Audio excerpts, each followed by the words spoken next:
Hello, everybody, and good morning or afternoon, depending on when your class is watching this. My name is Michelle Gardner, and I am a librarian at the Prince Edward County Library.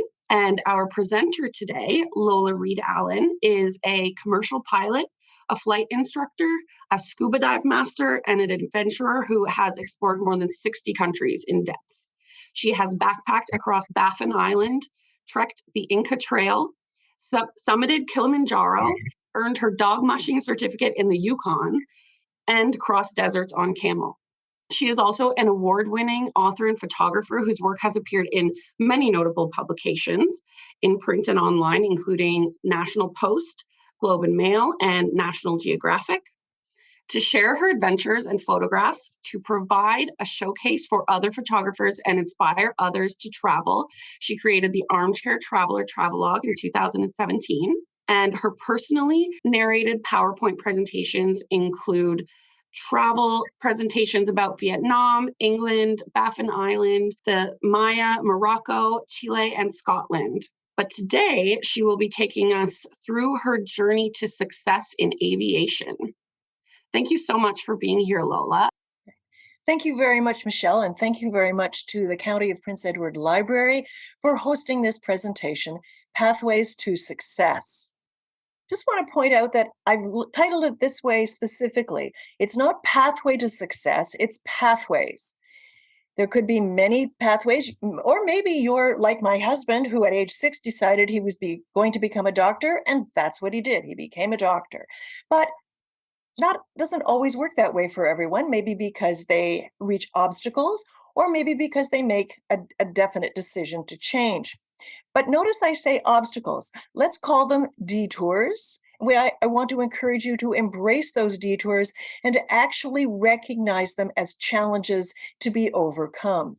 I also want to point out that I didn't define success. Success may be very different to you now than it is to me, and it may be very different to you now than it will be in 40 years. It could be personal happiness, could be finding the love of your life, could be great fame, great fortune, or maybe all four. Wouldn't that be great? I grew up in Belleville, which is very close to the Trenton Air Force Base, and in 1959, when I was a little girl, the Golden Hawks was our Canada's first aerobatic team, and they were flying over Belleville all the time. They were doing precision maneuvers in this general area. And I remember thinking, wow, what a great career that would be. I'd like to do that. How exciting, how challenging, how rewarding. And today these planes aren't as fast today we have faster planes than these, but it was still pretty exciting for a 4-year-old to see these things zooming overhead.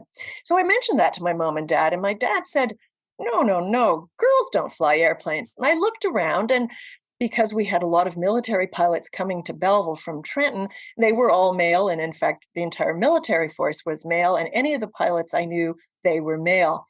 That was reinforced also by the media and also by the first astronaut program. Not only were they male, they were white. And it was just assumed that the astronauts would be white and male.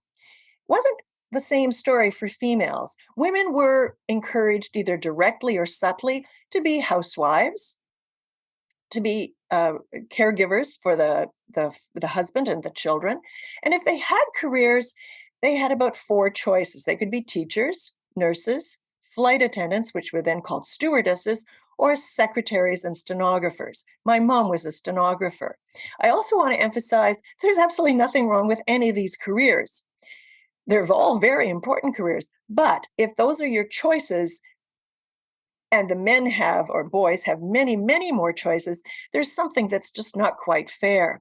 Now, some of these pictures are, of course, by nature old, but this is a very new picture, and it still reinforces that we have the male captain in charge and female flight attendants, and one male over here. Despite the fact that most pilots are male, and when we often think of pilots, we think of male pilots, there have always been some female pilots, some of them particularly noteworthy. Louise McFetridge Thaden has written a book. She was actually the first woman to win the Bendix race in the 1930s. Bessie Coleman was the first licensed Black woman in the world. However, she couldn't be licensed in America. They refused to teach her. She had to go to France to receive her license. Maggie G was the first Filipino woman to be licensed. Jackie Cochran really achieved fame here when she was the first woman to break the sound barrier in 1953. And here she is with Chuck Yeager, who was the first person, the first man to break the sound barrier in 1947. Before that, there were still some notable female pilots. Ramon de la Roche was the first licensed female pilot in the world. She was licensed on March 8th of 1910.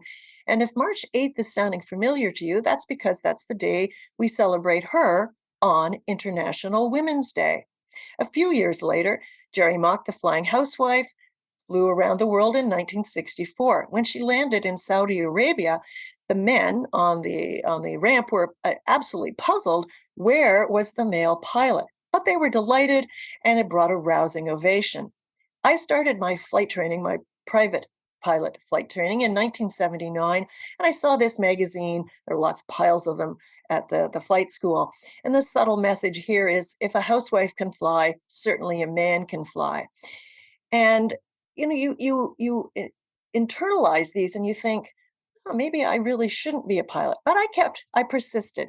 And our message, when I say our message, because I speak on behalf of the 99s, the First Canada chapter of the 99s, the international group of women pilots, and for the Northern Lights Aero Foundation, we believe that you can't be what you can't see.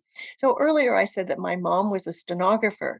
Well, I knew I didn't want to be a stenographer because I can't type very well, or I couldn't then. And I also knew I really didn't want to be a teacher, at least in a school, or a nurse. So I wondered what I wanted to be, and I wasn't sure. The most difficult thing is the decision to act. The rest is merely tenacity. These fears are paper tigers. You can act to change and control your life.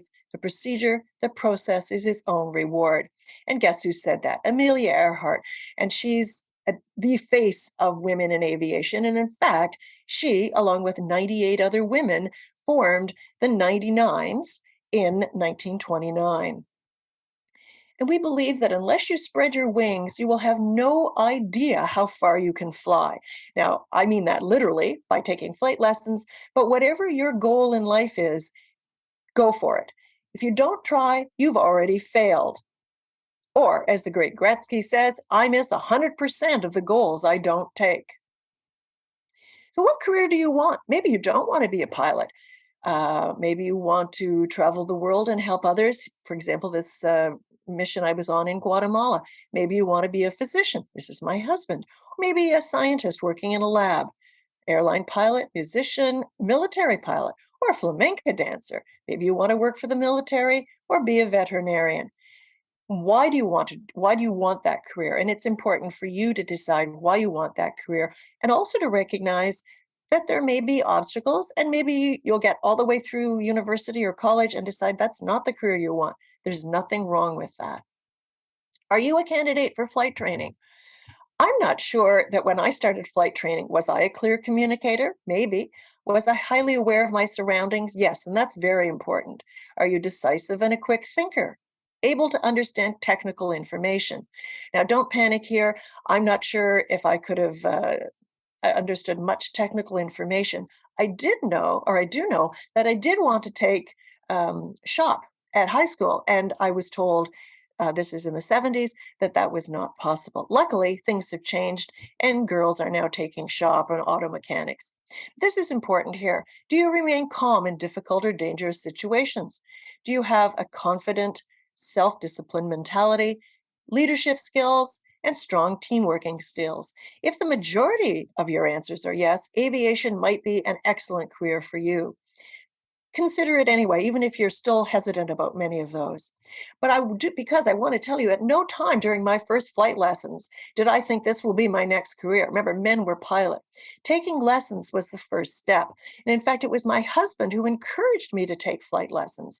His dad was a pilot, his uncle was a pilot, And by age 24, the year I started, and the same year that Amelia Earhart started her flight training, I wasn't really sure I could do it. But I did. And it's like thinking about going to university or college. If on the first day of college or university, you're worrying about passing your fourth year exams, that's way too stressful. And you probably aren't going to be able to pass your 4 year exams. Just like when I had half an hour of flying here, 0.5 hours, I obviously couldn't take a private pilot flight test. I would have no idea how to do it. So you just take that first step. However, this was my first obstacle. And it was one I actually couldn't overcome because it required 20/20 uncorrected vision. Now, I want to point out that that's no longer a restriction. The airlines require 20/20 corrected vision. So you cannot be legally blind and fly, but you can do other careers in aviation. So I realized, however, I'd never fly for Air Canada. However, I decided to become a commercial pilot and a flight instructor anyway. And I became a class supervising instructor, a class one supervising instructor, the first female flight instructor at Vanderhoof, BC, in the middle of the mountains, and then later on at the Waterloo Wellington Flight Center. And I was the first female at both of those. I also knew I needed to diversify, and I encourage you to do that. So I enrolled at university. It was then a correspondence degree program, be like taking courses online now. And I studied psychology, genetics, and anthropology. And I continued aviation training, became multi-engine and rated airline transport pilot for land and sea. Here's one of the most fun planes I've flown, a Beech 18 on floats. But I couldn't imagine, despite all this, that in 2 years, I'd be flying Twin Otters for the Ontario government in the subarctic. Again, I was the first female flying on a a DHC-6 300, referring to the engine power plant, on scheduled service. And then later, worked with de Havilland Flight Safety as the first female employee, the first female flight training and ground school instructor. Because remember, there really weren't many female pilots. So I was passionate about flying, but my less than perfect eyesight meant I'd never fly for a carrier. I began to evaluate career options. So this man here, Viktor Frankl, he survived World War II he's a Jewish man who survived World War II in a Holocaust death camp. And this is his attitude. Everything can be taken from a person, but one thing, the last of human freedoms, to choose one attitude in any given set of circumstances, to choose one's own way. So this is one way of saying never give up, choose a different path, keep trying. So while I was thinking about my future, I learned to scuba dive for fun. I just wanted to be with my boyfriend. But I had no idea that I'd break up with him 3 years later, move to the Mexican Riviera for 3 years to become a professional diver. While in Mexico, my next career more from the dive shop owners, a casual suggestion I should present lectures with my photographs. And I really had a great time doing it. I presented the undersea world using another person's photographs because I don't do underwater photography. Birds of the Yucatan, let's visit Maya archaeological sites, this being one of them here, and get to know the modern Maya. And here we have one of the modern Maya at a chicken sacrifice of blood to Pascual Abba here in Chichicastenango in Guatemala. And what was really encouraging for me when I was doing these presentations was that the guests, the people who came to my lectures, liked what I was saying, but they also liked the photographs. And I thought, well, maybe I should start exhibiting. And now my images have been recognized regionally, nationally, and internationally in some of these publications, most of which I'm sure you've heard of. This is quite interesting here. We were in Rwanda 20 years after the genocide in 1994, and certainly it was obvious that major trauma had occurred. But at this point, everyone was happy and healthy, getting along with each other, the Hutus and the Tutsis, and they were also learning in their original language, Kinyarwanda. In 2017, I created the Armchair Traveler Lecture Series. It started out to be a live presentation in which we advertised all 4 photographers at the beginning of the year and then morphed into an online talk as well as the exhibition following COVID. But if I'm going to do adventure travel logs, I also have to have some adventure.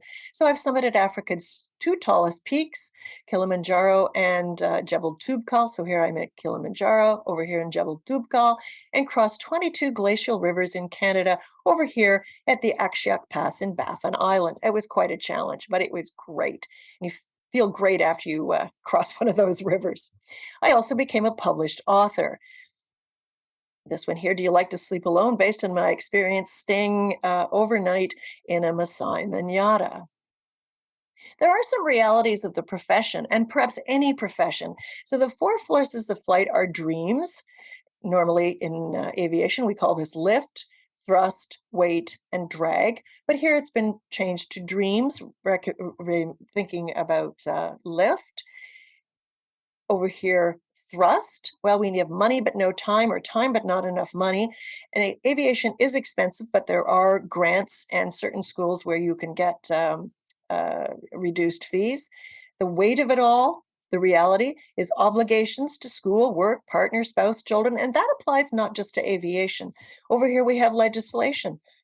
Absolutely. The FAA, by the way, is the US governing body for aviation. We have Transport Canada. They regulate testing, licensing, and fees at individual and corporate levels. Well, there are going to be fees in other professions you choose too. So this applies not just to aviation. Realities of the profession, that is aviation for women, and this would apply to any STEM profession for women. Now, this chart here, it's of US women pilots over a 61-year period, starting in 1960, going up to 2021, so last year. And we have active pilots, that's all pilots, airline transport pilot, so I'm an airline transport pilot, but in Canada, commercial pilot, and an all-for-hire pilot. So, for example, when I started flying or got my commercial license in 1980, less than 1% of pilots were female. So that's actually 480. And because this is America, and Canada has about 10% of America's population, that meant there were about 48 pilots, female pilots, in all of Canada. So you can imagine that I almost never saw another female pilot or heard a female pilot on the radio. And when we did, wow, that was so exciting. And we made plans to meet whenever possible or chat via the telephone. Today, in 2021, unfortunately, there's still only 6% of female pilots in America. One other way that women are subtly encouraged to not follow non-traditional careers is language. And the American license, airline pilot license, is for airmen. It's not an airline transport license, it's an airman license. Canada is different. And the women represent 6% of commercial pilots worldwide, not just in America or Canada. There are exceptions. Porter Airlines in Toronto has about 12% female pilots, which is great. When I learned this, I started writing for Skies magazine online, and it talks about this industry's staggering numbers. And all of us, all female pilots today, are still asked questions like this. I'm afraid I don't have time to serve you a drink, sir. I have to fly the plane. But we are making inroads. So here we have here in America, Susie Garrett and her daughter are both pilots. This is the first female flight crew in the Middle East in Lebanon. Air Canada's Captain Kathy Fraser and her female co-pilot. And this over here, Royal Brunei Airlines, was a historic flight for two reasons. It was the first all-female flight crew in March 2016, and they flew to Jeddah in Saudi Arabia, where women weren't allowed to drive a car. That has changed. We call these unmanned flight crews. Here are some of the other articles that I wrote for Skies magazine. And here we have Porter Aviation in Toronto, Hope on the Horizon. And here we're going to hear from Judy Cameron, Air Canada's first female pilot, hired in 1978. My inspiration to become a pilot was my first flight. I had a summer job interviewing pilots, was asked to fly in a small airplane for the first time, and my first flight was epic. I saw everything that you probably shouldn't experience on a first flight, like a spin, a stall. I was asked if I wanted to see a pencil float from the front of the airplane to the back. And it was pretty terrifying, but I loved it. Once I got back on the ground, I started to try and find out how I too could fly. I never thought of myself as a pioneer. I just discovered flying and absolutely loved it and wanted to pursue it wholeheartedly. I think, though, it became evident to me quite quickly that how I performed would reflect upon the women that followed after me. I think mentorship is really important and role modeling. And I have to say that my mother was a strong, independent woman. She was a single mom back in the 1950s when this really wasn't socially acceptable. And I did learn quite a bit from her example of a strong, independent woman. I'm working with a group called the Northern Lights Aero Foundation. We're a nonprofit foundation that wants to celebrate and inspire women in aviation. And one of the things we do is match people, both mentors and mentees, on our website, because I think it's very important. Quite often young women will say they never even considered the career because they've never seen anyone else doing it. We'd like to change that. If I was to meet a younger version of myself, I would say that the struggle and all the hard work is definitely worth it. I had the best career in the world as a pilot for Air Canada, and I really encourage other women to pursue it. I'd also say to take a deep breath and stop and enjoy the moment as you're going through your journey. Sometimes we just don't do that. The other thing I would say is take more pictures and write a journal, because some of the memories slip away and they are really, really wonderful.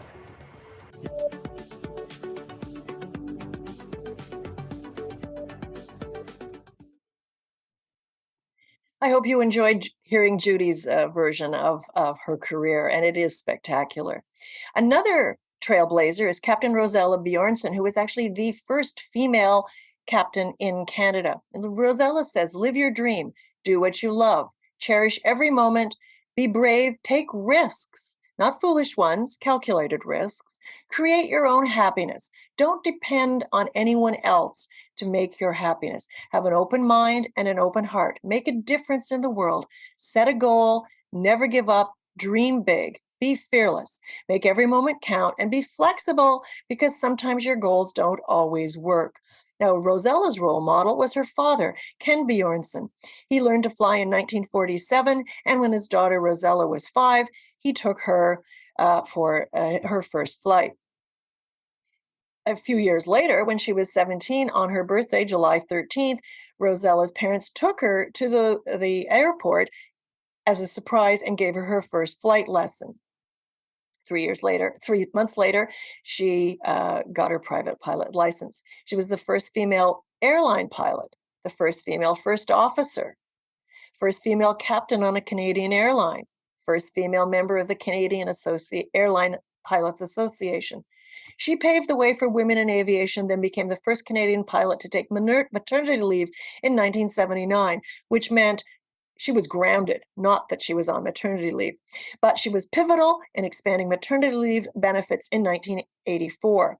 In 1979, pregnancy was considered an illness. In 1997, she was elected to Canada's Aviation Hall of Fame. 2016, received the Northern Lights Aero Foundation Pioneer Award. Importance of role models cannot be underestimated. So here we have Captain Maurice Carmichael, the first female snowbird pilot, the first female snowbird leader, and Captain Sarah Dallaire, who a few years later said, my interest in aviation was sparked by my parents, and I was fortunate to have seen Maurice Carmichael perform. The importance of support and encouragement. So Jessalyn Teed, who's a friend of mine as well, she did have an aunt and uncle who took her for her birthday for her first airplane ride. So here she is at age 8, here she is at age 22. She was the recipient of our Northern Lights Aero Foundation Rising Star in 2017, and is a graduate of the University of Waterloo Environmental Studies and Aviation Program, which is a joint program. You graduate with, in her case, a BSc and sufficient flight experience and rating to fly for Sunwing. So this is the importance of support and encouragement. So this is the official photo of Jessalyn. And this is the one that really reflects, oh my goodness, I'm going to be flying this.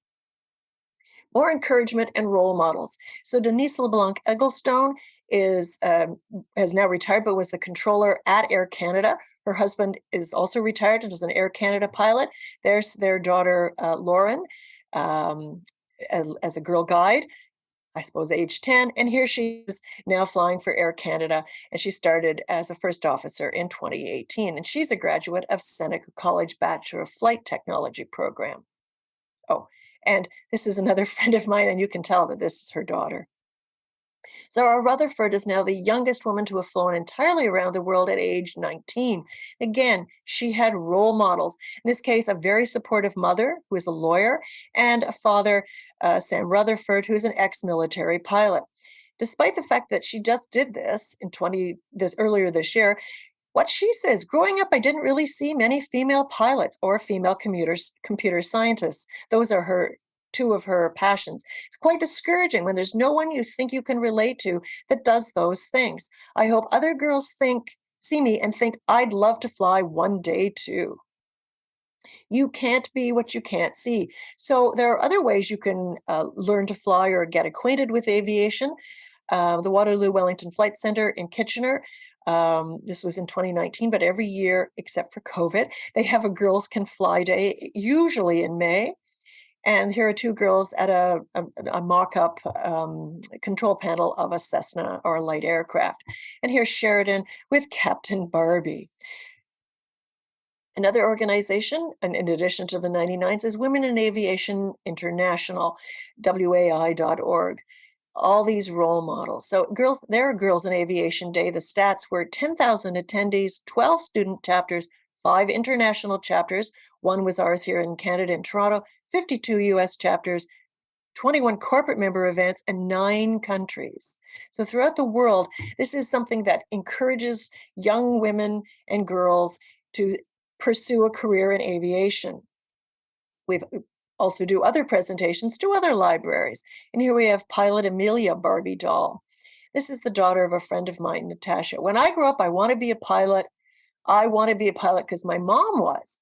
I like to fly. I'm building an airplane, and if I become a pilot, I'll be able to fly the airplane. When I am flying, I'll look down and see the world from a different perspective.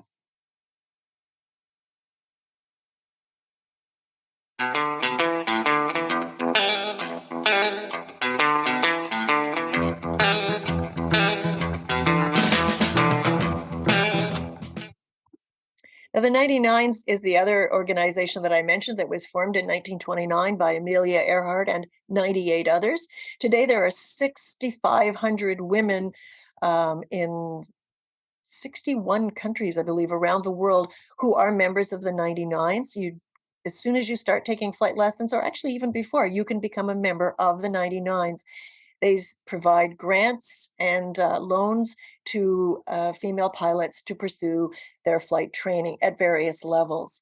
Another organization is the Northern Lights Aero Foundation, whose mission is to recognize and celebrate women accomplished in aviation and aerospace, to inspire, support, and promote women in Canadian aviation and aerospace. And we encourage these ambitions by outreach programs, such as this one, facilitate mentorships, and provide scholarship opportunities. Here are some of the recipients. In 2020, Joanne Tababadong of FNTI, which is the First Nations Technical Institute just east of Belleville, was awarded the Award for Education. Engineering, flight operations, Stacy is a pilot for WestJet. Rising Star was a glider and private pilot with the Air Cadets and a warrant officer, and she graduated from Seneca College. And early on, Mickey Colton, who flew for the military. But you don't just have to be a pilot. There are many other opportunities. You can be an aircraft maintenance engineer, an air traffic controller, military or civilian in both cases, airport operations specialist, aerospace engineer, and an avionics tech. And an avionics is the radios. And where can you get this in learning? There are various programs. Sioux College, the University of Waterloo, Centennial College, and Confederation College all offer aviation, that is flying programs. They also offer aviation or airport management, training, maintenance engineer, avionics training, Fanshawe, London, Mount Allison in the East Coast, Canadore in North Bay, Seneca in Toronto, Georgian in Barrie, Moncton, and FNTI, the First Nations Technical Institute, open or available to train Indigenous students only. It's a great opportunity. And then over here, the University of the Fraser Valley in BC.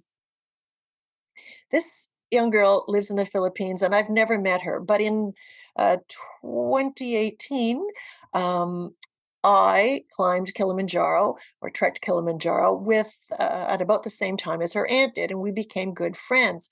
And Vanna, who lives in the Philippines, had wanted to be a female pilot, but she didn't know any. So my friend Paz said, wait, I just met a female pilot. And so Vanna's parents were inspired to get her this uniform.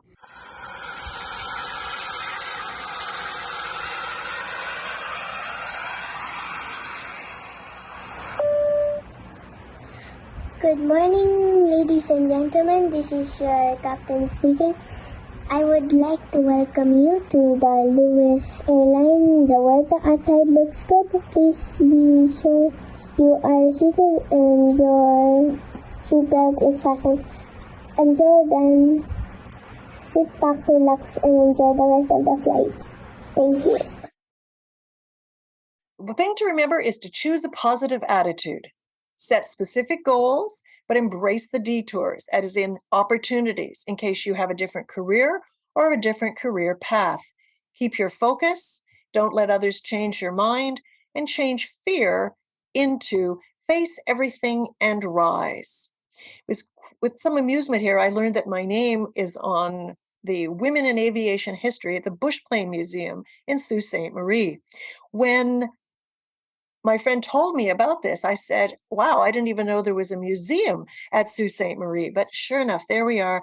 I started flying the Twin Otter in Thunder Bay for Nora and Terre. So it was kind of a surprise. You can learn more about women in aviation with some of these books. Amelia Earhart, of course, the most famous of the flyers. This is Louise Thaden, who I mentioned earlier, a great book. West with the Night, absolutely spectacular, about the first woman to fly east to west from Europe to Canada. A compilation of several female pilots here, same with Women with Silver Wings and A Spitfire Girl. Both of these are World War II books. And for more modern information, Atlantic Warriors, Jackie Cochran, Jet Girl, very recent, helicopter pilot here, Nilüfer Romani, who is now in hiding, although initially she was Afghani's first and probably only female pilot. Australian women pilots, astronaut, female astronauts here. And if you want to start learning about flight training and what you're going to be required, we have Transport Canada's Flight Training Manual. Each chapter is a flight lesson. Sandy McDonald, this has been in print, it's probably in its 40th printing, and it's the theory, navigation, meteorology, and aircraft systems. And this is an American publication by the Federal Aviation Administration about aviation weather. But of course, the aviation weather, at least in North America, is relatively the same. It talks about weather around the world, and a classic originally published in 1944, but still 250,000 copies in print, stick and rudder. Well, thank you very much. It's been my pleasure to present to you, and thank you again to the County of Prince Edward Public Library for enabling me to promote women in non-traditional careers and occupations. Thank you so much. That was just absolutely fascinating and inspiring. And it was our pleasure to hear about this today. Thank you very much. My name and or the contact information is available. If anyone has any questions, please feel free to reach out or reach out through you, Michelle, and you can forward it on to me, whichever anyone wants. We're also, and I think I can mention this, I'm a member of the Prince Edward Flying Club in Picton, and we're planning 2 events this year, in 2023, coming up in 2023. One is COPA for Kids, and I think it's going to be pre-registration in both cases. COPA for Kids in August, I believe, and then in September, a girls only event that doesn't mean that guys can't come, but it's directed to women and girls and young women in aviation. The Copa for Kids will be flights as well as static displays. I'll be there. Members of the Flying Club will be there, as well as I'm hoping other Northern Lights and the 99s, and same thing again in the Girls Can Fly event in September. Wow, those all sound really, really like really amazing opportunities. And yeah, and then if anybody wants to find some of those books mentioned, maybe ask at the library. We'll see if we can find them in Ontario and get your hands on a copy. And yeah, That'd be great. They are available from Amazon or other like flight colleges mhm. and businesses in Canada. You can buy them. I think it's avworld, avworld.com sells them as well. But sure, if you could get it at the library, that would be absolutely ideal.